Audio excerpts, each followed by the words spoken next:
묵도하심으로 9월 13일 주일 예배를 하나님 앞에 드리겠습니다. 사랑의 하나님, 우리의 어리석음을 용서하옵소서. 하나님께서 주신 능력인데, 하나님께서 주신 평화인데, 하나님께서 주신 기쁨이며 하나님께서 주신 은혜인데 우리는 그 은혜를 망각하며 살았습니다. 그 많은 능력이 우리의 것이며 우리로부터 시작되었다고 생각하며 교만히 살아왔습니다. 오늘 삼손을 통해 우리의 삶을 돌아보게 하실 하나님, 내가 아닌 하나님이 하신 일임을 인정하며 고백하는 시간 되게 하시고 오직 하나님만 바라며 또 우리의 삶을 회개하며 또한 거룩한 사명자로 살기로 다짐하는 이 귀한 예배의 시간 되게 하여 주옵소서. 우리의 마음에 감동 주실 주님을 소망합니다. 우리가 어디에 있든지 그곳이 거룩한 예배의 처소임을 알게 하시고 지금 이 자리에 계신 주님을 인식하며 살아가는 코람데오의 신앙을 우리 모든 성도들에게 허락하여 주옵소서. 우리 가운데 함께 하실 주님을 기대합니다. 거룩하신 예수님의 이름으로 기도합니다. 아멘. 하나님은 영이시니 예배하는 자가 영과 진리로 예배할지니라. 아멘. 찬송가 353장, 찬송가 353장 하나님 앞에 찬송 드리겠습니다.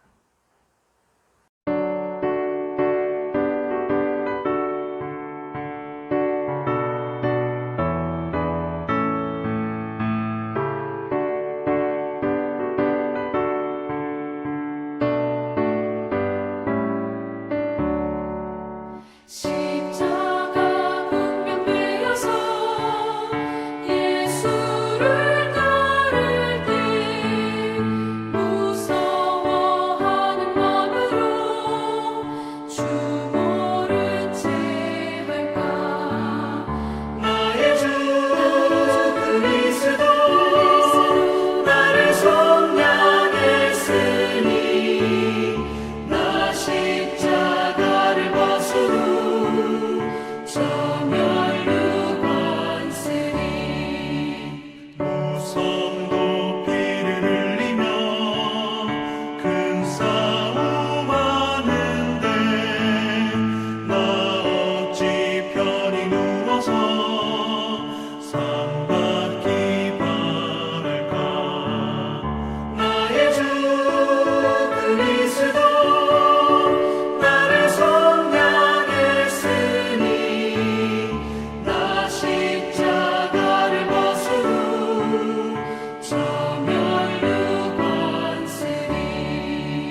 사도신경으로 우리의 신앙을 고백하겠습니다.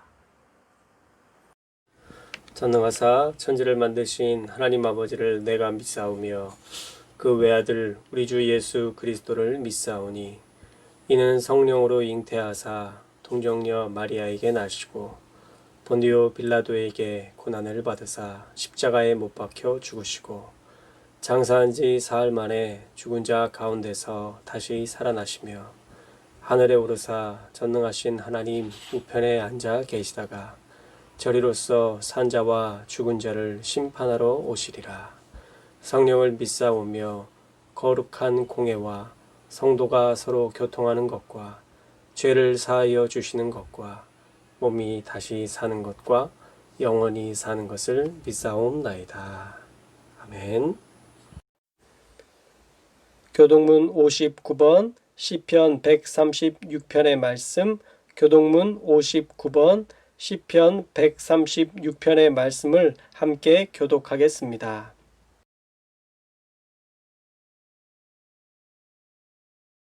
여호와께 감사하라. 그는 선하시며 그 인자하심이 영원함이로다. 신들 중에 뛰어난 하나님께 감사하라. 그 인자하심이 영원함이로다. 주들 중에 뛰어난 주께 감사하라. 그 인자하심이 영원함이로다. 홀로 큰 기이한 일들을 행하시는 이에게 감사하라. 그 인자하심이 영원함이로다. 지혜로 하늘을 지으신 이에게 감사하라. 그 인자하심이 영원함이로다. 땅을 물 위에 펴신 이에게 감사하라. 그 인자하심이 영원함이로다. 큰 빛들을 지으신 이에게 감사하라. 그 인자하심이 영원함이로다. 해로 낮을 주관하게 하신 이에게 감사하라. 그 인자하심이 영원함이로다. 달과 별들로 밤을 주관하게 하신 이에게 감사하라. 그 인자하심이 영원함이로다. 애굽의 장자를 치신 이에게 감사하라. 그 인자하심이 영원함이로다. 이스라엘을 그들 중에서 인도하여 내신 이에게 감사하라. 그 인자하심이 영원함이로다.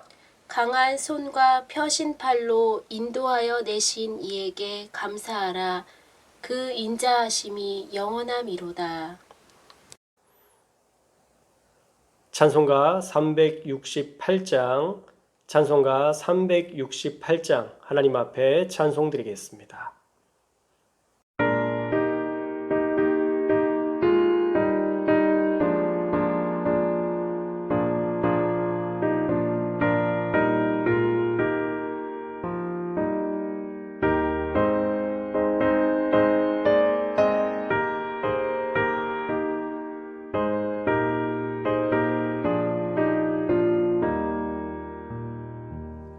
주 예수여 은혜를 내려주사 곧 충만케 하옵소서. 이 주리고 목마른 나의 맘에 주 성령을 부으소서. 주 예수여 충만한 내 영혼에 부으소서. 주 예수만 나의 힘 되고 내 만족함 됩니다.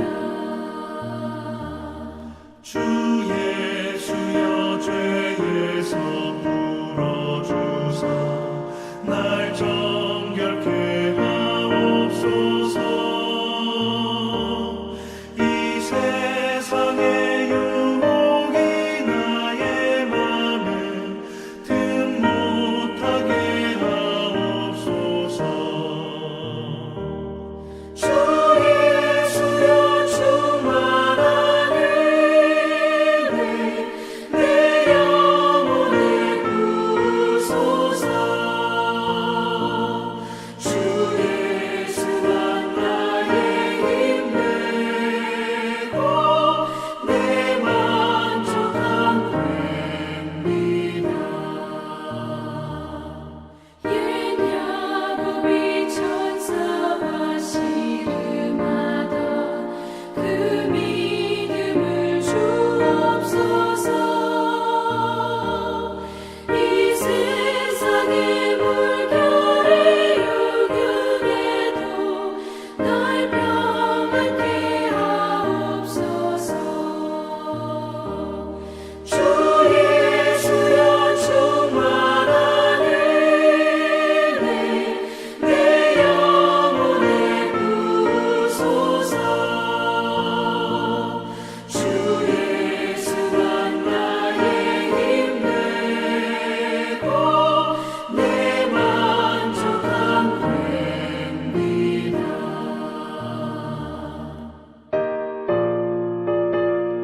오늘 우리에게 주시는 하나님의 말씀은 사사기 16장 18절에서 27절의 말씀입니다.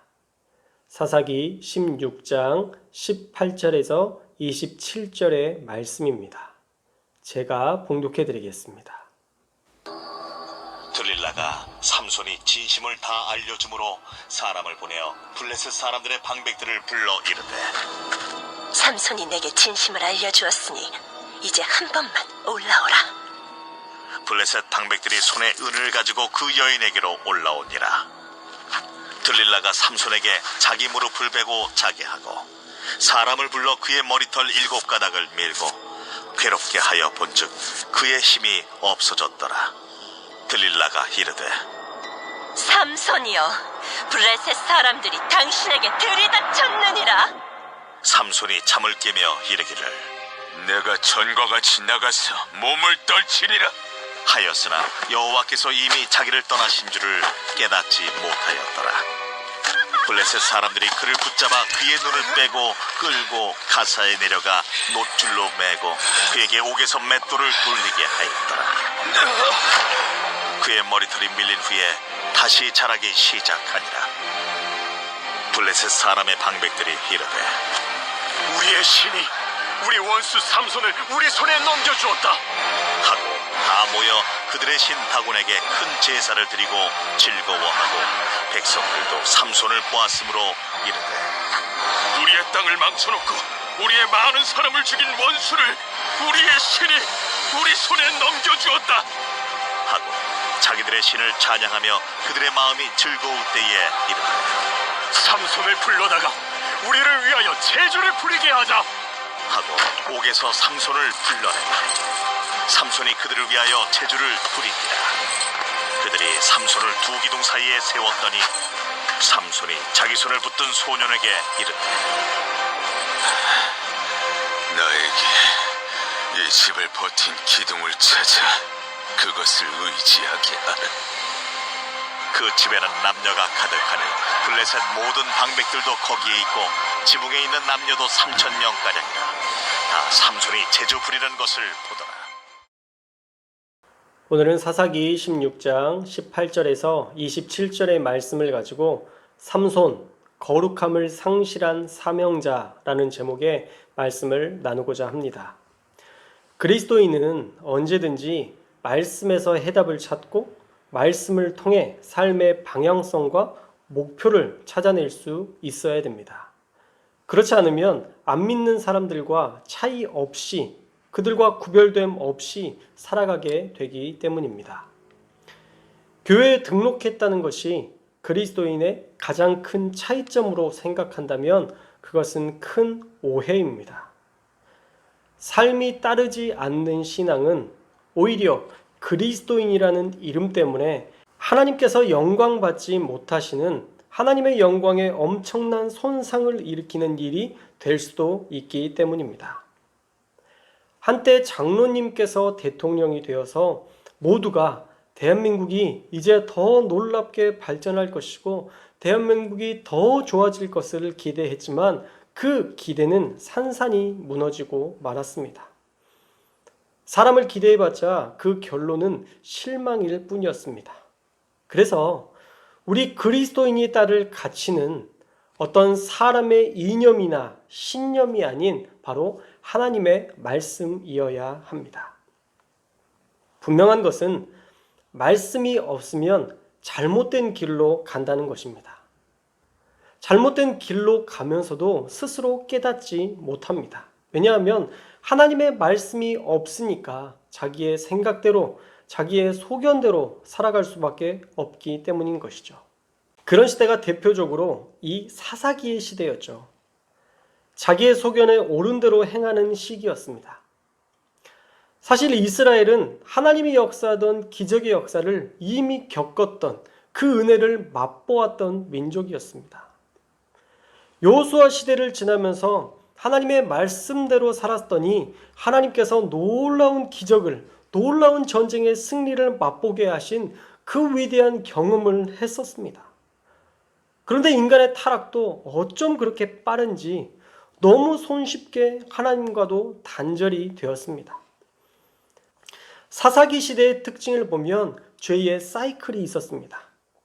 죄를 짓고 그 죄 때문에 하나님께서 다른 민족을 통해 심판하시고 또 그 심판 때문에 그들이 고통당하는 그 아픔 때문에 하나님 앞에 간절히 기도하고 도움을 달라고 부르짖음으로 하나님께서 사사를 세우셔서 그 땅에 평화를 주시는 것입니다. 그런데 또 이어지죠. 하나님이 평화를 주셨던 그때에 행복을 누리지 못하고 다시 여호와를 잊어버립니다. 하나님을 믿는 믿음을 잊어버립니다. 그 다음 세대에게 믿음을 전수하지 않습니다. 그러므로 그들은 또 그 죄 때문에 하나님의 심판과 하나님이 주시는 고통을 겪을 수밖에 없게 되는 것입니다. 그런데 이 삼손의 시대는 좀 다릅니다. 큰 차이점은 하나님께 도와달라 부르짖지 않는다는 것입니다. 이것이 지금까지의 사사시대와 가장 큰 차이점이라고 볼 수 있죠. 12장까지는 그 죄의 사이클 안에서 도움을 구하는 기도가 있었는데 이 13장부터 16장 안에 삼손에 관한 내용 안에 악을 행하여 블레셋 사람의 손에 넘겨주었지만 그들은 하나님께 회개하고 도움을 요청하는 기도를 하지 않았다는 것입니다. 어쩌면 이 모습이 대표적인 악과 타협하며 이제 회개조차 하지 않는, 도움조차 구하지 않는 가장 큰 타락의 모습으로 우리가 볼 수 있을 것입니다. 그들은 괴로움을 당해도 기도하지 않습니다. 이런 삶을 통해서 살아가다 보면 어쩔 수 없이 겪는 아픔이라고, 운명이라고 그들은 이 아픔과 이 하나님의 심판을 운명으로 받아들이고 말았던 것입니다. 사실 기독교 안에서 운명이란 없습니다. 어쩌면 운명이라고 말할 수 있는 것은 타고난 것이 아니라 개척해 나가는 것입니다. 이름이 괴로움이라고 지어졌던 사람이라 할지라도 그 괴로움을 웃음으로 바꿀 수 있는 사람들이 바로 하나님을 믿는 우리 그리스도인들의 삶이라는 것입니다.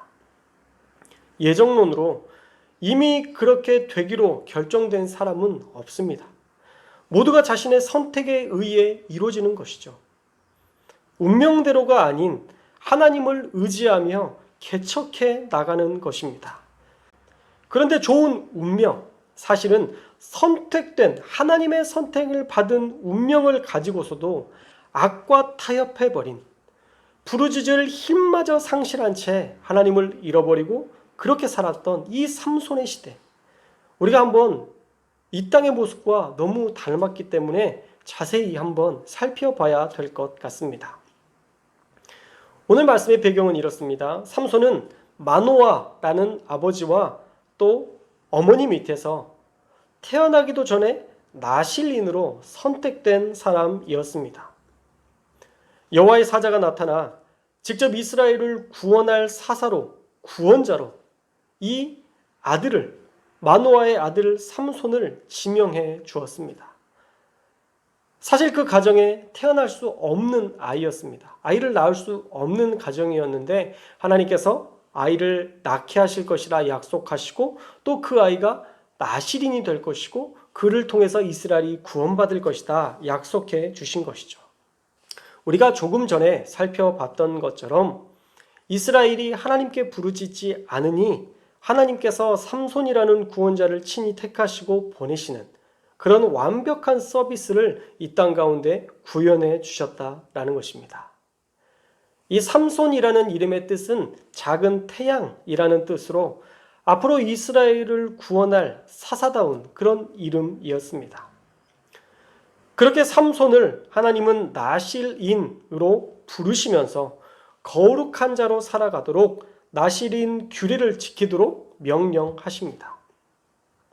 민수기 6장에 나오는 나실인 규례는 첫째, 포도와 독주를 멀리하고 포도나무의 소산이나 껍질도 먹지 말 것을 명령합니다. 아예 포도와 관련된 것을 가까이 하지 말아라 라고 명령하십니다. 왜냐하면 그것을 가까이 하면 타협하게 되기 때문에 아예 포도나무 껍질까지, 씨까지 가까이 하지 말라 명령하셨습니다. 둘째로 삭도를 그의 머리에 대지 말 것을 명령합니다. 머리 안 자르는 게 무슨 대수야 라고 할 수 있지만 다른 사람과 구별되는 차이를 줌으로써 저 사람은 나시린이구나 라는 사실을 밝히 드러내어서 차이나는 삶을 살라는 의미였던 것이죠. 목사 셔츠 중에 바울 셔츠 또 베드로 셔츠가 있습니다. 셔츠의 목 중간 부분에 십자가가 그려져 있습니다. 저도 그 옷이 있지만 그 옷을 입으면 절대 말도 함부로 하지 못하고 행동도 대단히 조심스러울 수밖에 없습니다. 나시린 규례는 이처럼 거룩한 선택된 백성답게 살라는 거룩한 부르심이었습니다. 셋째로 주검, 시체를 가까이 하면 안 되었습니다. 민수기 6장의 말씀에 보면 부모, 형제, 자매가 죽은 때라도 몸을 구별하라고 철저하게 구별된 삶을 살라고 명령하십니다. 그런 이후에 민수기 6장 8절에 이런 말씀을 하십니다. 자기의 몸을 구별하는 모든 날 동안 그는 여호와께 거룩한 자니라. 아멘. 하나님께 드린 나시린이지만 그가 스스로 자기 몸을 구별하는 그 날에만 하나님께 거룩한 자다. 구별해야만 쓰임받는 사명자가 될 수 있다라는 말씀인 것이죠. 13장에는 삼손의 태생의 비밀, 하나님의 선택된 사사로서의 엄청난 비밀이 담겨져 있습니다.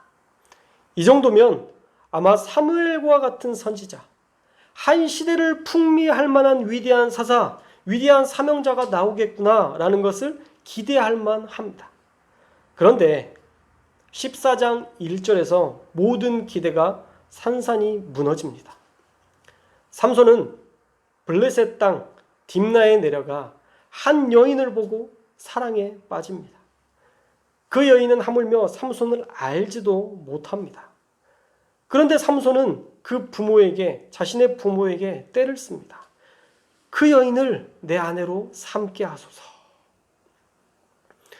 아이를 낳지 못하다가 귀하게 낳은 아들 삼손이 내가 그 여자를 좋아하오니 나를 위하여 그 여자를 데려오소서 하면서 떼를 쓰는 바람에 결국엔 이방 여인은 안 된다고 했던 부모가 딥나에 삼손과 함께 내려갑니다.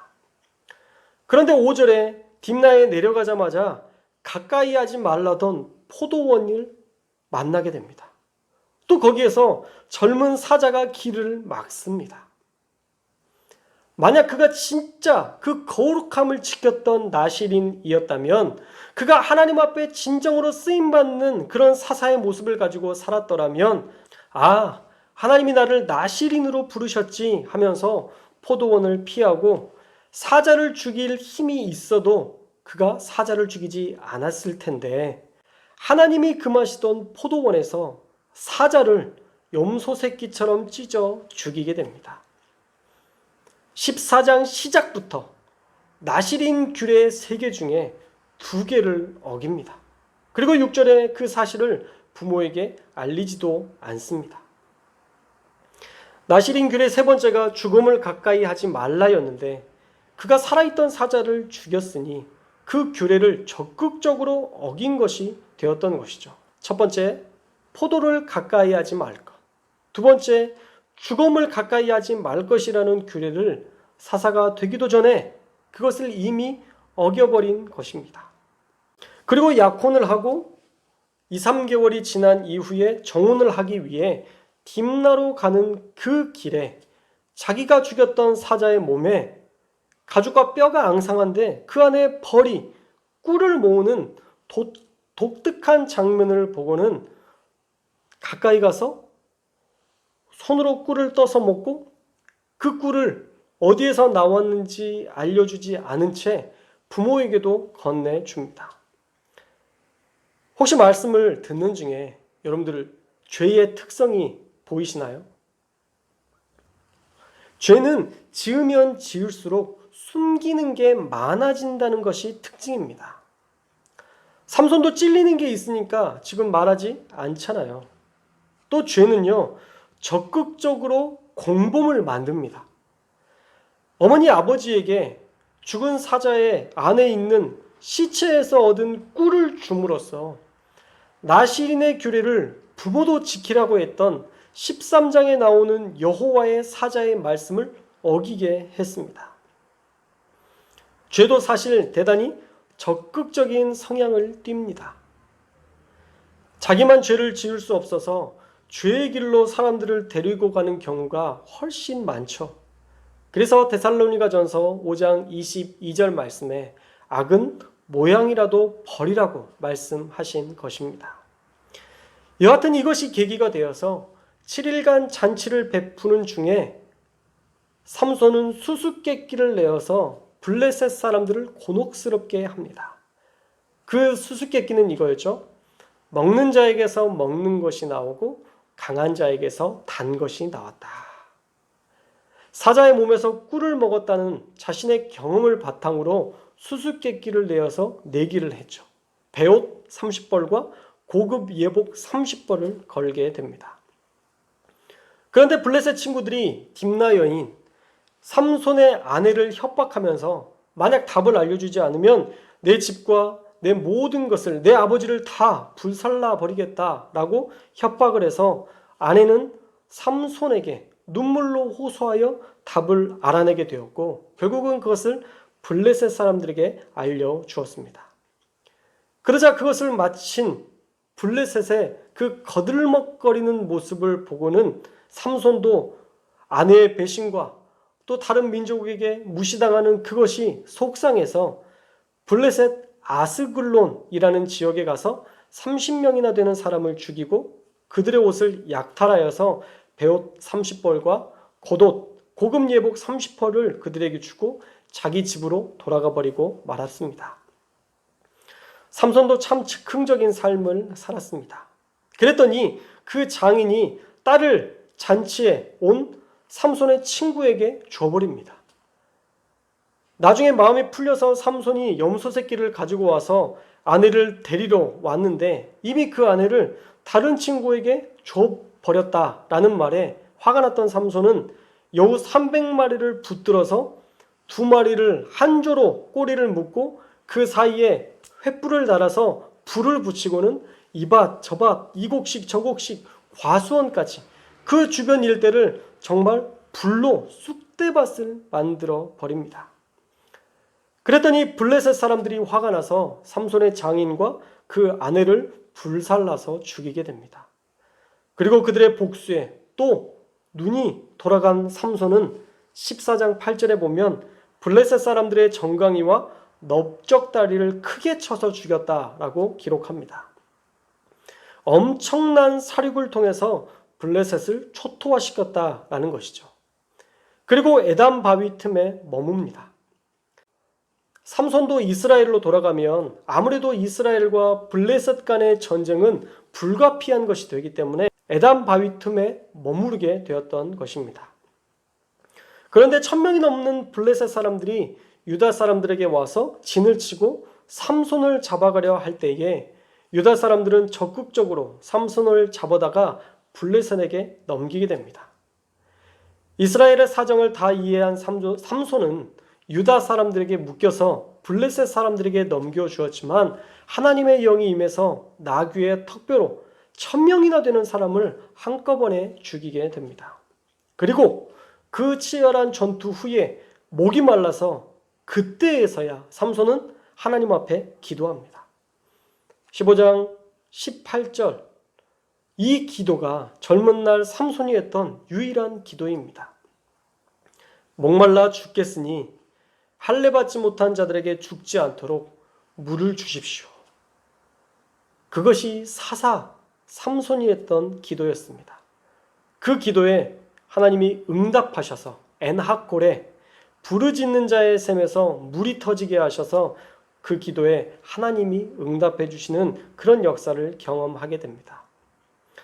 그런데 16장에 가서 또 가사에 있는 기생에게 마음이 빼앗겨서 성에 포위되게 되었지만 그 성문을 통째로 뜯어서 헤브론 앞산까지 가져가 버리는 기이한 행동을 하게 됩니다. 어쩌면 니들은 나 못 잡아, 나 니들하고는 달라 라는 것을 보여주기 위한 삼손의 행동, 성문을 통째로 뜯어서 헤브론 산까지 가져가는 이런 특이한 행동을 했다라는 것이죠. 니들이 생각하는 것보다 난 훨씬 더 강해 라는 것을 블레셋 사람들에게 확실히 보여준 것입니다. 그리고 드디어 우리가 잘 아는 들릴라와의 연문이 등장합니다. 벌써 세 번째 여성의 등장이죠. 소래골짜기에 사는 들릴라를 사랑하여 삼손이 사명을 망각한 채 거기에 머무릅니다. 들릴라의 뜻은 매달린 자, 약한 자, 약하게 하는 자라는 뜻이 있습니다. 그 이름대로 삼손에게 매달리고 돈에 약하며 삼손을 약하게 하는 자였습니다. 삼손은 사랑에 빠졌지만 사실 들릴라는 아니었습니다. 삼손보다 돈을 중시했던 것을 보면 일방적인 삼손의 사랑, 짝사랑이었습니다. 그런데 어느 날 들릴라에게 빠진 삼손을 눈치채고 블레셋 방백 지도자 5명이 들릴라에게 만약 삼손을 잡을 방도를 알려주면 한 사람당 은 1,100개, 총 550세겔을 주겠다고 약속합니다.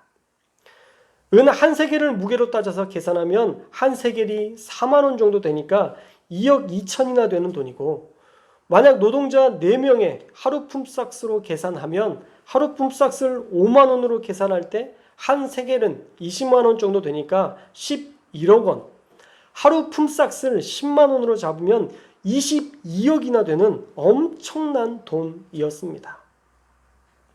이 돈만 있으면 들릴라는 더 이상 남자에게 기대어 살 필요가 없게 된 것이죠. 그래서 정말 삼손의 그 비밀을 알기 위해 징하게 징징거리며 들이댑니다. 어떻게 하면 당신의 힘이 약해지는 거죠? 내가 당신을 어떻게 결박할 수 있나요, 삼손? 하면서 질리도록 요청하고 질리도록 묻습니다. 그래서 삼손도 정말 질렸습니다. 사사기 16장 16절에 보면 날마다 그 말로 그를 재촉하여 조름해 삼손의 마음이 번뇌하여 죽을 지경이라 말씀합니다. 들릴라가 슈퍼 바가지로 삼손을 괴롭혔던 것이죠. 3번이나 거짓말로 자신의 비밀을 숨기려 했지만 결국에는 질려서 실토하게 됩니다. 17절이죠. 내 머리가 밀리면 내 힘이 내게서 떠나고 나는 약해져서 다른 사람과 같으리라 말씀합니다. 그래서 오늘 본문에 보면 블레셋 사람들의 지도자 방백을 불러 한 번만 더 올라오라 라고 얘기하고 사람을 매복시킨 뒤에 들릴라가 머리털이 7가닥, 여기에 7가닥은 7갈래로 묶은 머리 전부를 말하는 것입니다.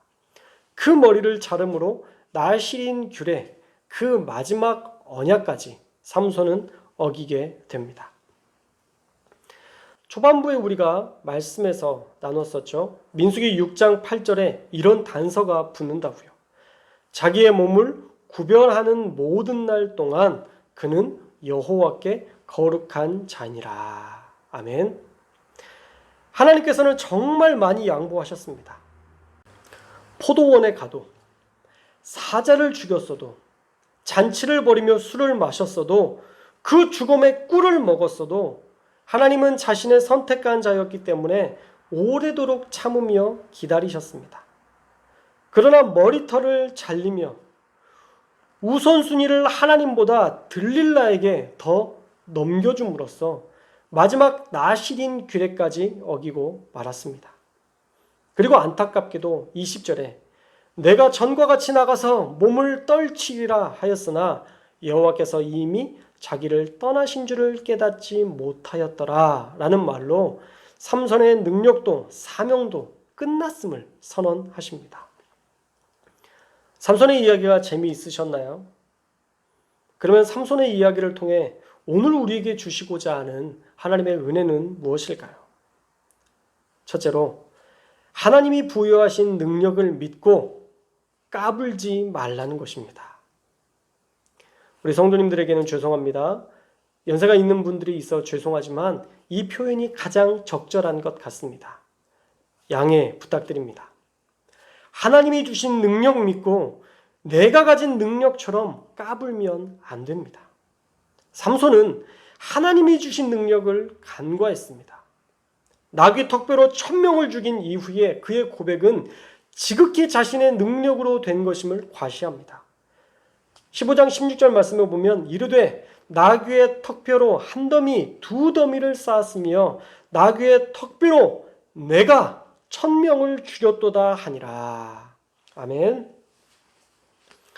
여호수아 시대에는 하나님이 모든 것을 하셨다고 고백했는데 이 사사기 시대, 이 삼손의 시대에는 자기가 한 것으로 드러냅니다. 자기가 했답니다. 이것은 하나님의 능력을 가지고 인간이 까부는 것이라고밖에 말할 수 없는 것이죠. 사람들은 안타깝게도 능력이 주어지면 어느 순간 하나님이 주신 능력이라는 것을 망각한 채 자신의 능력이라 오인하며 타락하기 시작합니다. 한때 부흥회에서 신유의 능력이 나타나면 부흥사가 자신이 낫게 한 것처럼 까불었습니다. 아닙니다. 신유는 전적인 하나님의 은혜입니다. 하나님의 능력입니다. 예수님께서 우리를 위해서 채찍에 맞으심으로 우리가 얻게 된 하나님의 은혜입니다. 저도 가끔 기도하면 하나님이 낫게 하셨다는 고백을 성도들을 통해서 듣게 하십니다. 그런데 그 능력 제가 가진 것이 아닙니다. 제가 한 게 아닙니다. 저는 의사 자격증도 없고 처방도 안 했습니다. 저는 단지 기도만 했을 뿐이기 때문에 제가 한 것은 아무것도 없습니다. 오직 그 기도에 응답하신 분, 우리 하나님만이 일하시고 하나님의 능력으로 치유된 것입니다. 그러니 제가 능력이 없다는 것을 저는 인정하고 제가 능력이 없다는 사실을 저는 신뢰합니다. 저는 무능력합니다. 그러나 그 무능력을 인정하며 하나님을 바라보면 하나님이 무수한 능력으로 우리 교회와 우리 성도들을 돌보십니다. 할렐루야.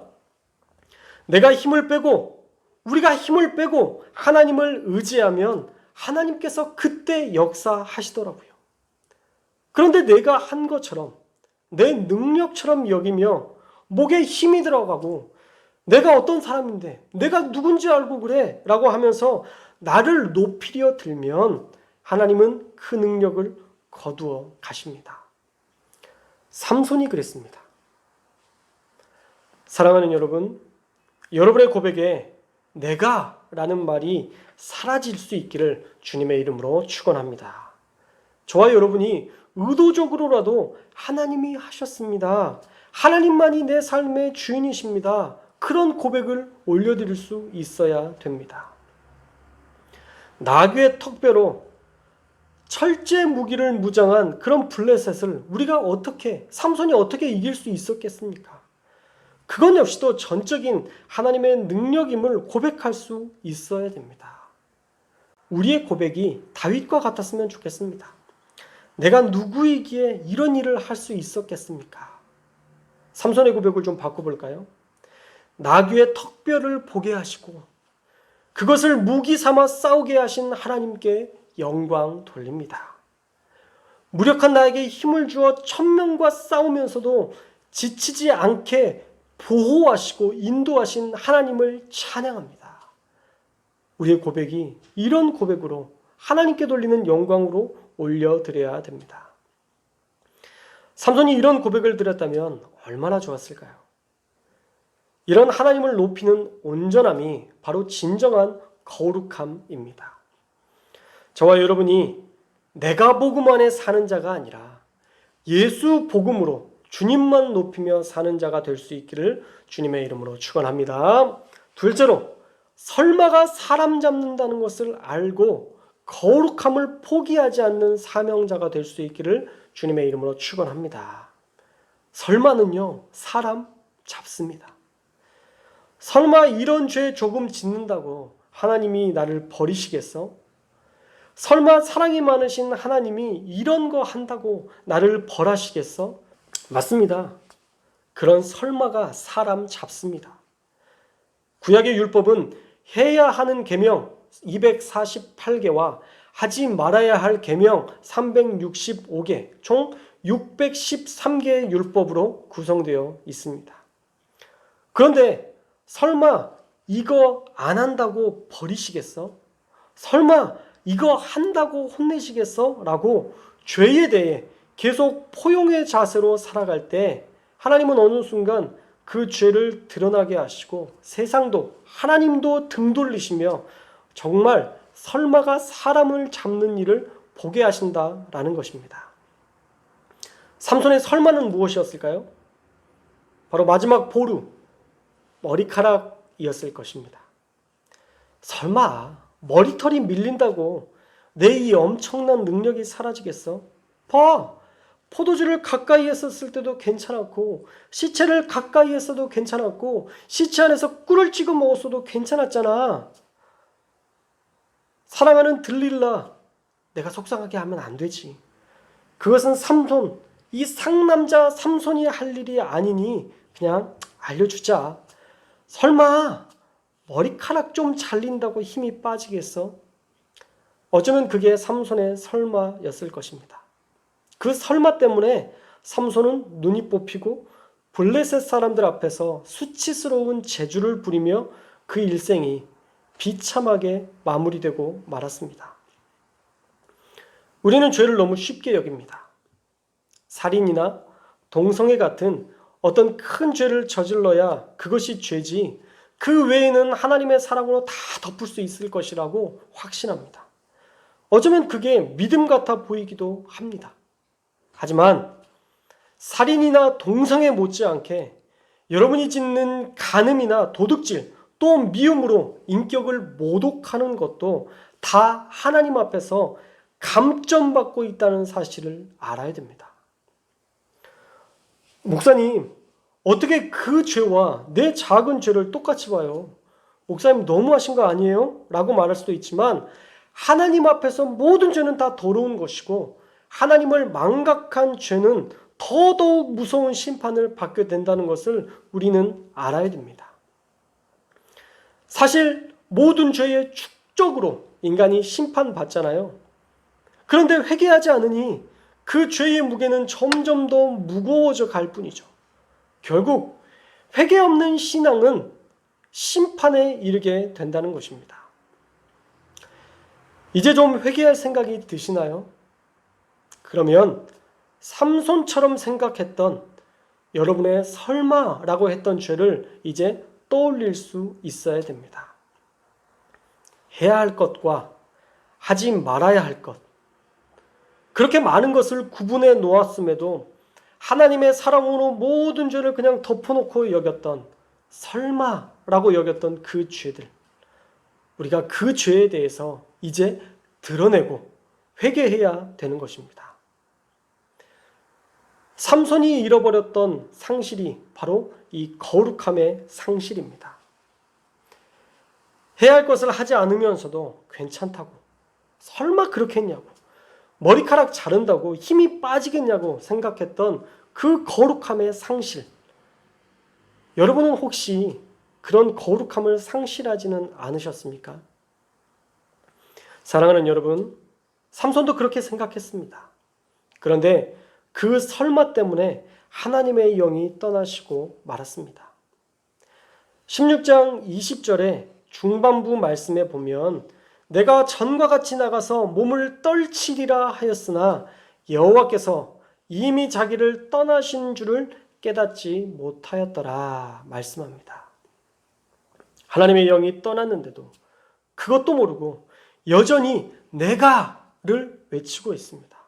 설마라는 믿음 안에서 살고 있습니다. 하나님의 영이 떠나면 사람은 이렇게 껍데기만 남습니다. 그리고 조롱거리만 됩니다. 혹시 저와 여러분이 설마하며 살고 계시진 않습니까? 내가 목마를 때만 하나님을 찾고 모든 일에 내가를 외치며 살고 있으면서도 설마라는 막연한 믿음 안에서 하나님이 떠났는데도 모르고 살고 있지는 않습니까? 사랑하는 여러분, 설마는 사람 잡습니다. 거룩함을 잃어버린 사명자, 거룩함을 잃어버린 교회의 그 마지막은 조롱밖에 남지 않는 것입니다. 그러니 날마다 나를 돌아보고 회개하고 하나님 앞에서 철저하게 온전한 삶을 살아서 사명자로서 끝까지 쓰임받는 저와 여러분들이 될 수 있기를 주님의 이름으로 축원합니다. 마지막으로 정신 차리고 회개하면 하나님은 다시 그 사명자를 들어 쓰신다는 것입니다. 지금 삼손은 블레셋에게 잡혀서 두 눈이 뽑히고 하나님이 주신 엄청난 능력, 그 괴력을 잃어버리고 모든 것을 상실한 그때 삼손은 자기가 그 사명자였다는 것, 자기가 그 사사였다는 것을 떠올리며 회개하며 깨닫게 됩니다. 하나님이 선택했던 사사였다는 것을 다시 한번 상기시킵니다. 그러면서 삼손은 하나님께 기도하죠. 16장 28절에 보면 삼손이 여호와께 부르짖어 이르되 주 여호와여 구하옵나니 나를 생각하옵소서. 무슨 기도인가요? 당신이 나를 선택하셨다는 것을 기억해 주십시오. 제가 바로 당신이 선택했던 그 사사였습니다. 라는 고백인 것이죠. 드디어 삼손이 정신 차린 겁니다. 자기가 이스라엘을 구원하기 위한 사사였음을 떠올립니다. 그리고 하나님께 기도하기 시작합니다. 하나님이여 구하옵나니 이번만 나를 강하게 하사 나의 두 눈을 뺀 블레셋 사람에게 원수를 단번에 갚게 하옵소서라고 기도하며 마지막 사명을 다하고자 합니다. 이번만 나를 강하게 하사. 하나님은 그 삼손의 마지막 간절한 기도를 들으시고 이스라엘을 구원할 사사로 마지막 사명을 다할 수 있는 힘을 주십니다. 자기의 능력 믿고 까불며 설마하며 죄 가운데 살아도 우리가 정신 차리고 돌아오면 하나님은 늘 받아주시고 우리를 새롭게 들어 쓰신다라는 것입니다.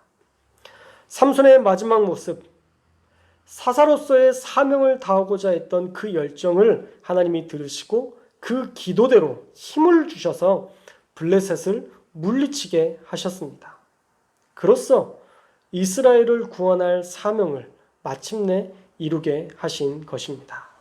좀 늦은 것 같아도 정신 차리고 이번만 나를 강하게 하사 삼손처럼 진심으로 하나님 앞에 기도하면 하나님은 들으십니다. 하나님은 회개하는 자의 기도를 외면하지 않으십니다. 그래서 돌이키는 것이 우리 그리스도인들에게 있어서 가장 큰 지혜인 줄 믿습니다. 하나님 앞에서 우리가 할 일은 우리의 부족함을 인정하고 우리의 죄를 인정하며 돌이키는 것뿐입니다. 간혹 하나님과 싸우려는 사람들이 있어요. 왜 하나님 나한테만 이러세요 하면서 싸우려 드는데 어느 날 돌아보면 하나님께서 잘못하셨던 것이 아니라 내 생각이 너무 한정되고 내가 고집스러웠다는 것을 우리가 발견할 때가 있습니다. 또 하나님이 다 계획이 있으셔서 내가 원하지 않는 길로 인도할 때도 많습니다. 그러니 하나님의 길을 인정하고 우리의 고집스러운 모습을 내려놓고 회개하며 돌이키는 것, 이것이 진짜 그리스도인답게 사는 삶인 줄 믿습니다. 피스토스, 신실한, 충성스러운 이라고 해석되는 이 단어는 쉽게 설득당하는 이라는 뜻이 있습니다. 우리는 하나님께 하나님의 말씀에 예배를 통해서 늘 쉽게 설득당해야 됩니다. 쉽게 설득당하는 자가 신실한 자이고 하나님 앞에서 충성스러운 사람이기 때문입니다. 이 한 주간 하나님의 말씀에 마음을 돌이키고 회개하며 신실하게 살아가는 저와 여러분들 다 되시기를 주님의 이름으로 축원합니다. 말씀을 맺겠습니다. 첫째로 하나님이 부여하신 능력을 믿고 까불지 않는 목사, 저와 여러분 성도님들이 되시기를 주님의 이름으로 축복합니다. 둘째로 설마가 사람 잡는다는 것을 기억하며 우리가 죄를 빨리 회개하고 돌이키고 거룩함을 포기하지 않는 그런 사명자가 될 수 있기를 주님의 이름으로 축복합니다. 세 번째로 우리가 정신 차리고 회개하면 하나님은 다시 우리를 사명자로 들어 쓰신다는 사실을 꼭 기억하시기 바랍니다. 그래서 한 주간 하나님의 능력만을 신뢰하며 죄와 싸우고 회개하며 돌이킴으로 다시 주님께 크게 쓰임받는 저와 여러분들, 우리 한국 교회가 될 수 있기를 주님의 이름으로 축원합니다. 이번만 나를 강하게 하사, 이 고백을 매 시간 매 순간 고백함으로 매 순간 나를 강하게 하시는 하나님과 동행하며 하나님의 능력을 경험하고 마침내는 하나님의 도구로 쓰임받는 우리 사랑하는 성도교회 모두가 되시기를 주님의 이름으로 축원합니다. 기도하겠습니다. 하나님, 우리 그리스도인들이 많이 변질되어 갑니다. 하나님이 주신 능력 가지고 사랑과 평화의 상징 비둘기와 같은 순결한 사람들이 되어야 하는데 어느 순간 싸움닭이 되고 투견처럼 죽이는 일에 혈안되어 있는 모습을 우리가 보게 됩니다. 또 삼손처럼 죄 짓는 일에 간음과 정욕을 위해 모든 에너지를 쏟으며 살아가고 있습니다. 주님, 이제는 우리에게 주신 거룩함을 지키는 일에 우리의 에너지를 쏟게 하시고 그 거룩함으로 세상을 변화시키는 사랑의 사람, 평화의 사람이 되게 하여 주옵소서. 그 어떤 종교보다 하나님의 사랑으로 무장되어야 거룩함이 세상에 발현될 줄 믿습니다. 사랑에 근거한 믿음을 우리에게 말씀을 통해 깨닫게 하시고 또한 그 말씀대로 세상에서 실천하는 삶 살게 하여 주옵소서. 우리의 예배를 받으실 주님을 기대하며 거룩하신 예수님의 이름으로 기도합니다. 아멘. 이제 그 사랑 얼마나 라는 찬양 들으시면서 들은 말씀 실천하겠다는 결단의 시간 될 수 있기를 바랍니다.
제가 기도하겠습니다. 사랑의 하나님, 오늘 들은 말씀대로 하나님의 능력을 믿고 죄는 빨리 회개하고 이제부터라도 나를 강하게 하사 이의 고백으로 날마다 주님께 쓰임받는 사명자로 우리를 사용하여 주옵소서. 거룩함을 상실한 사명자 되지 않도록 날마다 깨어있게 주님께서 우리와 동행하여 주시고 우리에게 깨달을 수 있는 은혜 더하여 주옵소서. 또한 사랑하는 성도들을 위해서 기도합니다. 힘든 하루하루를 보내는 우리 성도들 기억해 주시고 그들의 간절한 기도 응답하여 주옵소서. 하나님을 바라며 기도할 때에 우리 성도들의 아픔과 형편과 처지까지 다 바꾸어 주실 줄 믿습니다. 육체의 질병 떠나가게 하여 주옵소서. 마음의 아픔도 떠나가게 하여 주옵소서. 하나님, 다양한 기도의 제목들 다 응답되게 하여 주시어서 하나님께서 모든 것을 주관하시는 전능하신 하나님이심을 그들의 삶의 자리에서 분명히 알게 하여 주옵소서. 또한 한 주간 살아갈 때에 진리 안에서 사랑 안에서 살게 하시고 사람을 존중하며 살아가는 자 되게 하여 주옵시고 또 세상 속에서도 인정받는 하나님의 귀한 아들과 딸로 살아가게 하여 주시어서 세상에서 대우받고 존경받으며 살아가는 우리 모든 성도들 되게 하여 주옵소서. 또한 하나님 앞에 귀한 예물을 드렸습니다. 10의 1조, 주정헌금, 감사헌금, 1,000번째 선교헌금, 또한 건축헌금을 하나님 앞에 드리오니 하나님 기뻐받아 주옵시고 하나님의 나라를 위한 일에 죽어가는 영혼을 구원하고 섬기는 일에 귀하게 쓰임받게 하여 주옵소서. 또한 드린 예물보다 더 큰 은혜로 우리 성도들을 보호하시사 날마다 베푸신 풍성함과 평강의 복 안에 살아가는 우리 모든 성도들 되게 하여 주옵소서. 또한 간절한 마음으로 우리 자녀들을 위해서 기도합니다. 멀리 타지에 있는 자녀들, 군에 있는 자녀들, 해외에 나가 있는 자녀들, 다양한 형편과 처지로 기도하고 있사오니 그 기도에 응답해 주옵소서. 특히 코로나19로부터 보호해 주시고 그들의 많은 어려움에서 속히 벗어나게 하여 주시어서 하나님이 주시는 귀한 은혜 가운데 풍성함을 누리는 우리의 자녀들 다 되게 하여 주옵소서. 한 주간도 우리 성도들과 우리의 자녀들을 불꽃과 같은 눈으로 지켜주실 줄 믿사오며 거룩하신 예수님의 이름으로 기도합니다. 아멘. 축도의 예배를 마치겠습니다. 이제는 우리 주 예수 그리스도의 은혜와 하나님의 극진하신 사랑과 성령의 교통하심이 오늘 말씀을 듣고 하나님이 주신 능력을 신뢰하고 죄에서 돌이키며 지금까지 하나님과 동행하지 못했지만 이제라도 나를 강하게 하사 나를 사용해달라고 간절히 간구하는 사랑하는 모든 성도들 머리머리 위에 이제부터 영원토록 주의 영이 함께 하시기를 간절히 축원하옵나이다. 아멘.